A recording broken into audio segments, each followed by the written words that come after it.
Bonjour à tous, Boker Tov, et donc voilà, c'est parti pour ce nouveau petit format.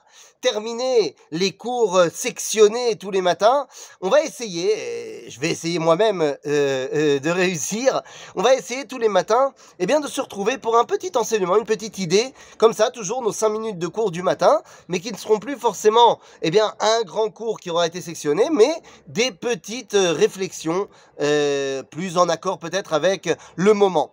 Et donc voilà, aujourd'hui, nous lançons ce nouveau format, nous sommes à 2 semaines de Rosh Hashanah, et donc, en plein mois de Elul, je me suis dit peut-être qu'il serait judicieux de commencer à faire Teshuvah. Eh oui, bon vous allez me dire, c'est pas très original de parler de la Teshuvah en Elul, certes, mais parler de la Teshuvah telle que il faut en parler, c'est-à-dire dans l'ordre.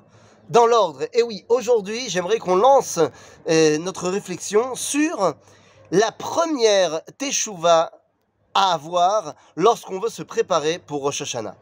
Très souvent, lorsqu'on parle de Teshuvah, on se noie sous une pile de livres qui vont nous dire là où on n'a pas été bien, là où il faut corriger, là où il faut se renforcer. Tout ceci est vrai, mais c'est dans un, troisième plan.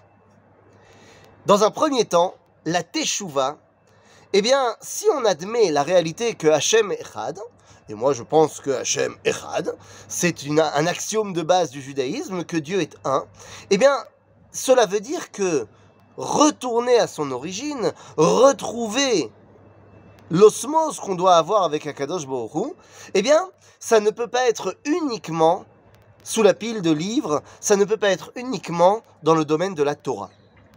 La Torah est fondamentale, bien évidemment, mais c'est plus tard. Qu'est-ce que je veux dire par là?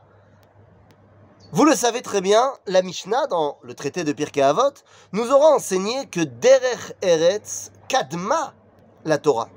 Que le fait d'être quelqu'un de bien, cela précède la Torah.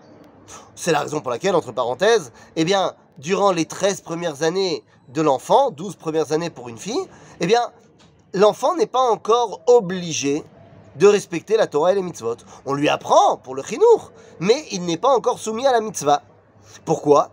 Parce que pendant cette période-là, on doit apprendre en tant que parent, c'est pas dit qu'on y arrive, mais on doit apprendre à en faire quelqu'un de bien. La Teshuvah commence donc par